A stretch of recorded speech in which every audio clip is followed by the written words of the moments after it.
Hi everyone, today's topic is around one of the greatest wines on the planet. I'm talking about Barolo. This is maybe the most persuasive wine of my entire life. Now we're going to be covering a lot of ground here. We're going to be talking about what makes Barolo so special, what are the benchmark characteristics, which ones to look for in the current market, and then we're going to conclude with the tasting of an old bottle of Barolo from one of the best producers. There's a lot to cover, so let's get right to it. As a quick overview, Barolo is produced in the Piemonte region in the northwest corner of Italy. The two preeminent subregions for Nebbiolo are Barolo and Barbaresco, both in close proximity to the town of Alba. They're only separated by about a 20-minute drive. While this video does focus primarily on Barolo, for illustrative purposes, there will be some comparison to Barbaresco as well. So what makes Barolo so special? The Piemonte area grows a lot of different grape varieties, things like Dolcetto, Barbera, Arnese, Cortese, Moscato. But for the production of Barolo, we are talking only about Nebbiolo. Nebbiolo is a grape variety that has spotty success outside of Piemonte at best. The grape itself is a bit of an anomaly. It's fairly thin skin. The resulting wines generally are going to be more pale in color, but the wines also have a very high level of acidity and a lot of tannin as well. The grape variety itself is early to bud break in the spring, and it ripens very late into the growing season. And what that means is generally at the tail end of the seasons, there is a risk for severe weather impact. It's often said that the name of the grape variety, Nebbiolo, gets its name from the Italian word for fog, which is nebbia, which is very common in the region. But the more likely option is it's connected to the color of the grape, which often has a dusty bloom to it. It looks a bit fog-like. Within the designated district of Barolo itself, it's subdivided into a number of smaller communes. It's often stated that those that are based further north produce wines that have a lot more structure, a lot more weight, concentration, and so on, versus those in the south. That would work if everything is linear, which it absolutely is not in Piemonte. There's a lot of factors that come into play, like the age of the vineyard, the yield, also each specific vintage. This is an area where a very small distance can make a big impact in the grape quality and the subsequent wine. There's another consideration, and that is the cru Barolos, or essentially those that are single vineyard wines. I was tempted to say that the crus are going to be superior quality. They're going to bring more character. There's going to be just some more interest in those wines. That absolutely would be a half-truth at best. Barolo traditionally has been made from a blend of a lot of different vineyards, and in many cases, those blends can be fantastic quality, oftentimes approaching, even surpassing those of the crus. You're seeing that there's a lot of variables that come into play with Barolos. I wish I could provide some sort of one-size-fits-all advice. It just doesn't exist in this part of the world. The wines from Barolo are classified as DOCG.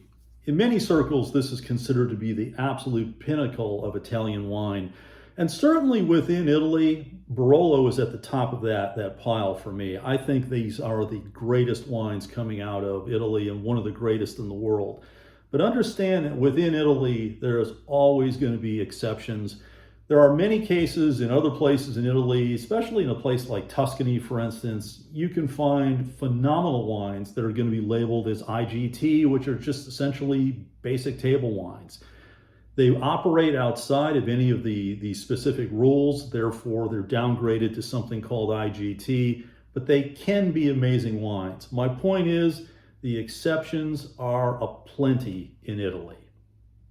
What are the benchmark characteristics of Barolo? Now, I oftentimes hear that Nebbiolo, and specifically Barolo, actually has a lot of commonality with Pinot Noir from Burgundy.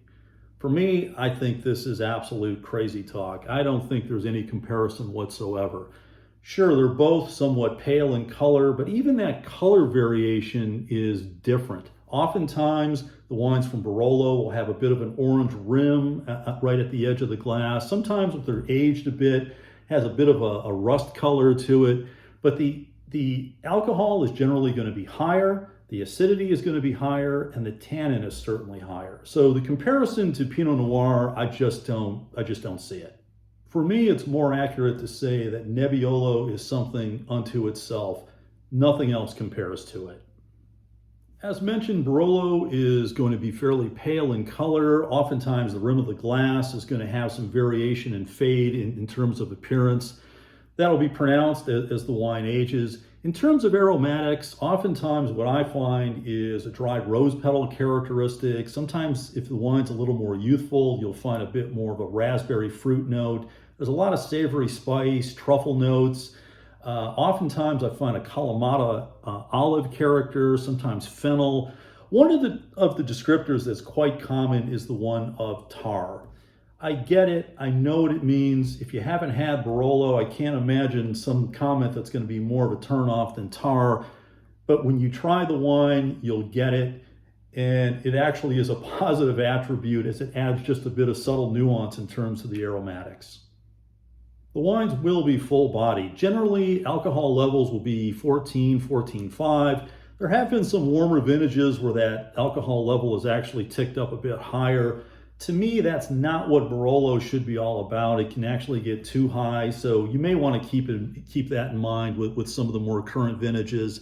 The acidity will be high. It'll have a tactile impression on the sides of your tongue. Tannin levels are also high, so there is that bit of astringency that changes somewhat as the wine ages, but the tannin is something that is definitely prevalent in these types of wines.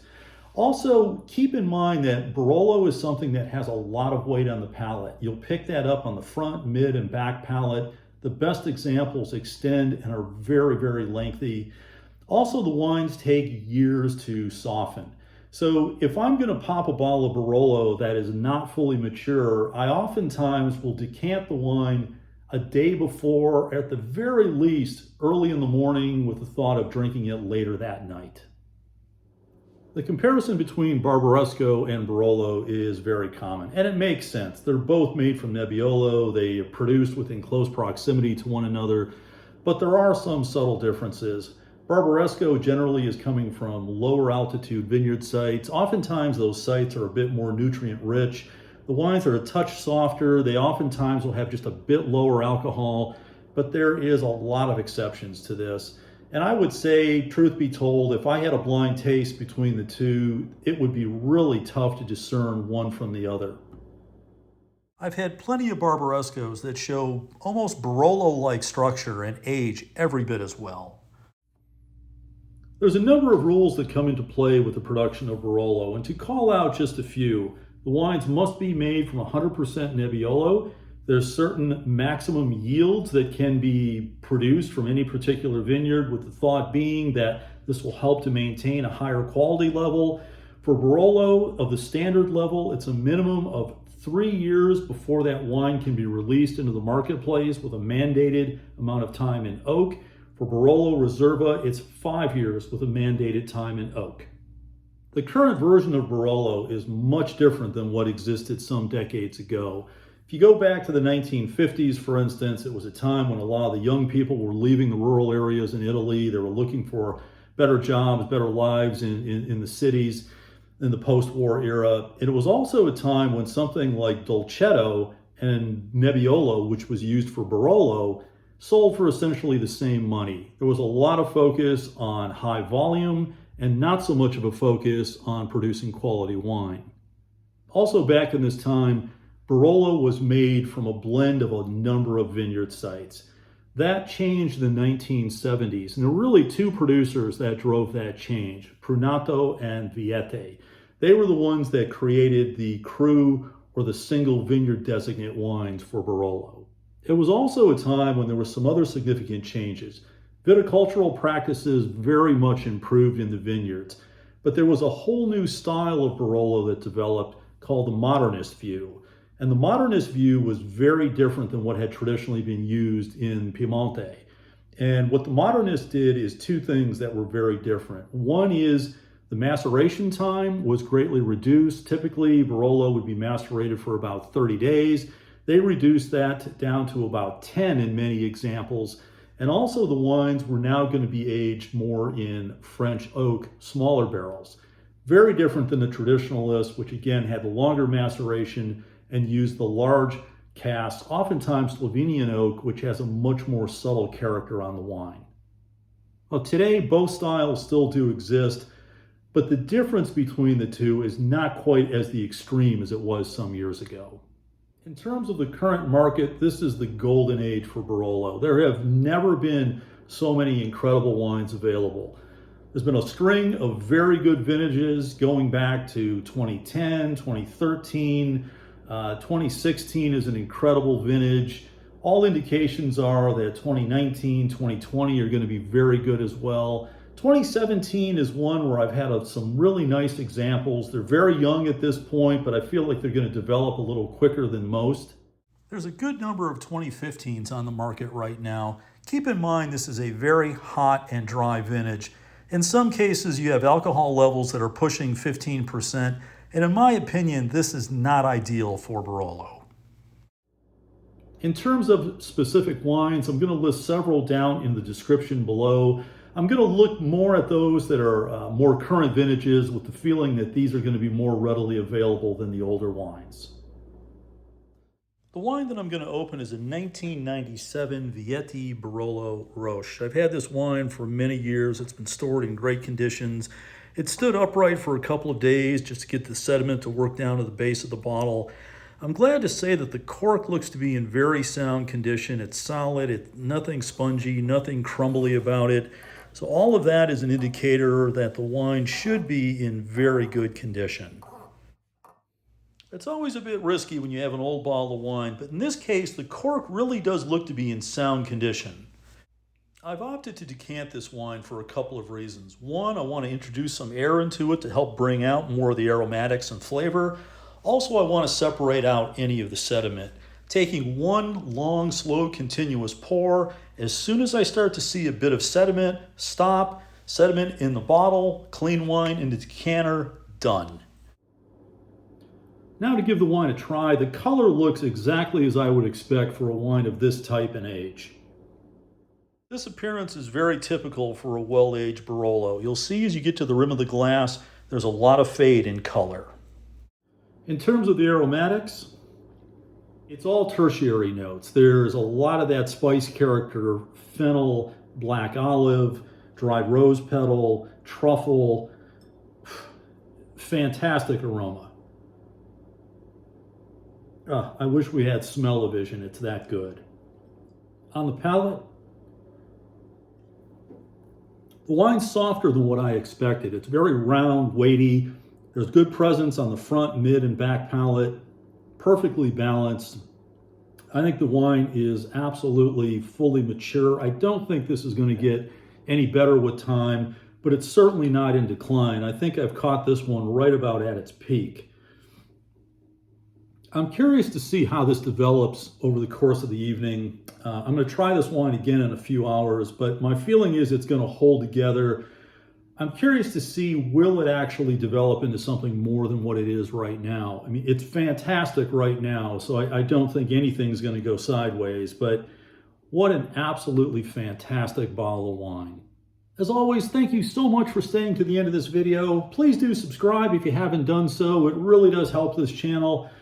Hey, I hope you enjoyed this bit on Barolo. It's one of the greatest wines. It's something I absolutely love. I know there's going to be a bunch of you out there that are fans as well. If you're not familiar with it, maybe I've inspired you to check it out a bit more. But until next time, cheers. Hey everyone, I'm back just for a quick moment. I'm retasting this Barolo after it's been open for about 3 hours. Aromatics really have not changed at all. The intensity is still there. It's still very expressive. There's a lot of range to it. Absolutely love the way this wine smells. On the palate, it still has the intensity to it. It's not falling apart. The front, mid, back palate is all there. It's got a lot of length, perfectly balanced. This is one hell of a bottle of wine. I'm sure that there's some vintage geeks out there that may say, hey, if it was a 96, it probably would be a better bottle of wine. Probably so. You know, I'm real happy with the 97. It's what I had. And it's a testament that these wines can age really well. You know, it's a weeknight here when I'm shooting this video. Couldn't be happier with this. I hope you're drinking something really interesting too. Until next time, cheers.